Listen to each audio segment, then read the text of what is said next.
नमस्कार, जय हिंद, जय भारत। नाम रमेश सिंह, ठगी पीढ़ी जमाकर्ता तब जब संगठन, राष्ट्रीय महासचिव। दोस्तों, आज आप लोगों के बीच में फिर उपस्थित हुआ हूँ कुछ नई जानकारी, और नई जानकारी के साथ साथ मैं आप लोगों को आश्वस्त करना चाहता हूँ। आप लोगों को बहुत ज़्यादा घबराने की, चिंता करने की ज़रूरत नहीं है। इस समय देखा जाए, आपकी समस्या का अंत भी नज़दीक आने आ रहा है। जैसे जैसे समय बीत रहा है, बहुत सारी समस्या देखा जाए विस्फोटक होती जा रही हैं। और आज की डेट में देखा जाए, अभिकर्ताओं को लेकर के भी बहुत जगह से, बहुत ऐसे जनपद हैं, बहुत ऐसे राज्य हैं जहाँ पे अभिकर्ताओं के ऊपर भी दिक्कतें बढ़ गई हैं। सर, किसी काम को करो, समस्या आएगी ये तय है, लेकिन समाधान साथ लाएगी ये भी तय है। जब किसी चीज़ की अति हो जाती है तो उसका अंत भी निश्चित होता है। तो जिस तरह से देखा जाए, पीड़ित जमाकर्ताओं का भुगतान को लेकर एक अति हो गई। राजनीतिक जो पार्टियां थीं, जिनके संरक्षण में हिंदुस्तान के 42 करोड़ जमाकर्ताओं को बारी बारी योजनाबद्ध तरीके से लूटा गया था, और इन्हीं के संरक्षण में, शासन प्रशासन के संरक्षण में, कहीं कहीं देखा जाए शासन प्रशासन में अच्छे अधिकारी बैठे हुए हैं। वो आपकी सुनते हैं, आपकी समस्या का समाधान करने की कोशिश भी करते हैं, और कहीं ना कहीं चीज़ों को समझने के बाद, देखने के बाद उसको उसी तरह से हैंडल करते हैं जैसे करना चाहिए।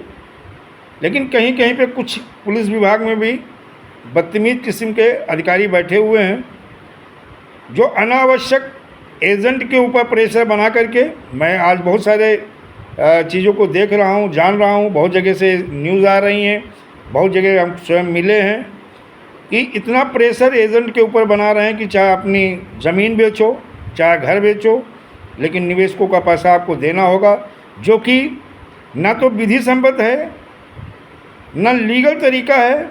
यह ज़बरन वसूली का मामला कई ऐसे जनपद हैं, कई ऐसे जनपद के थाने हैं, जैसे प्रकाश में अभी आया है लोनी कटरा थाना बाराबंकी में।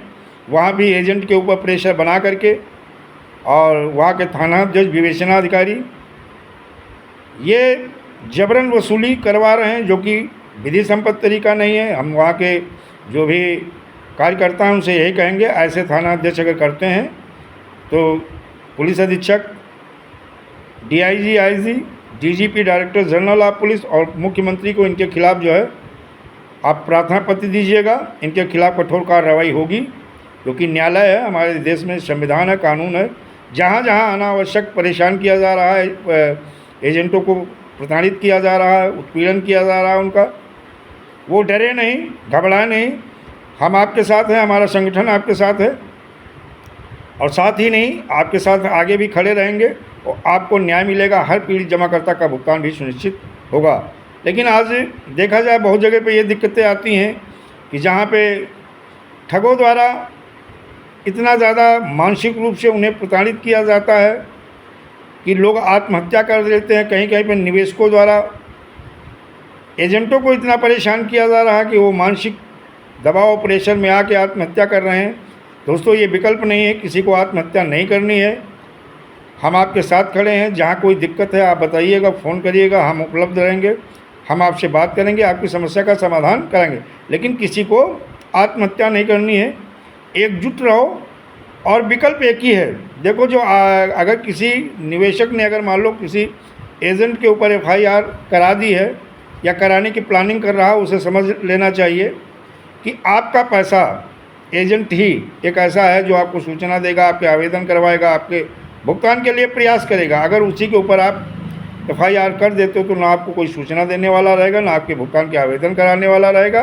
तो निवेशकों को स्वयं सोचना है, अगर भुगतान चाहिए तो ठगों के खिलाफ़, कंपनी के खिलाफ़ आपको FIR करनी है, ना किसी अभिकर्ता के ऊपर करवानी है। इस चीज़ को ध्यान रखें, क्योंकि बहुत जगह पे प्रेशर में आकर के इस तरह से एजेंट आत्महत्या कर रहे हैं। मध्य प्रदेश से भी 2 न्यूज़ें ऐसी हैं जो बहुत दर्दनाक हैं। पूरा परिवार का परिवार तबाह हो गया है। और बाराबंकी वाला हादसा में लोगों ने देखा ही ये इतना ज़्यादा प्रेशर एजेंट के ऊपर बनाया गया कि उसने जब आत्महत्या की, सुसाइड नोट लिख के डाला, तो देखा जाए जिन निवेशकों ने इतना ज़्यादा प्रेशर बना दिया था, जिस प्रेशर में उसने आत्महत्या की थी, उन निवेशकों के ऊपर 306 के तहत मुकदमा पंजीकृत किया गया।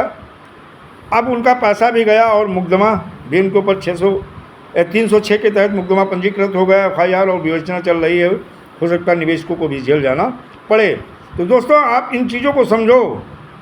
समझने के बाद में आप लीगल तरीके से, विधि सम्मत तरीके से आप कंपनी और ठगों के खिलाफ भी कार्रवाई करिए।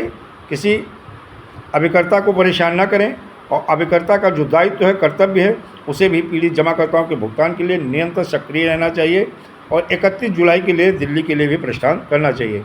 एक और बड़ी न्यूज़ आपको बता दें, आखिर छत्तीसगढ़ सरकार ने फिर सक्रियता आई है और उन्होंने ताबड़तोड़ कार्रवाई शुरू कर दी है।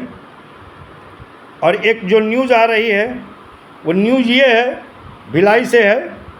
छत्तीसगढ़ पुलिस ने चिटफंड कंपनी साईं प्रकाश प्रॉपर्टी डेवलपमेंट लिमिटेड, पहले भी आपको बताया था कि साईं प्रकाश प्रॉपर्टी डेवलपमेंट लिमिटेड के जो CMD हैं, कंपनी के मालिक हैं, पुष्पेंद्र सिंह बघेल हैं, और उनकी गिरफ्तारी हो गई थी, जिसमें CBI, सेबी और लोकल पुलिस तीनों इन्वॉल्व थी। और मेरे केस में देखा जाए WP 145/17 में इनकी 42 एकड़ ज़मीन फ्रीज भी हो गई है।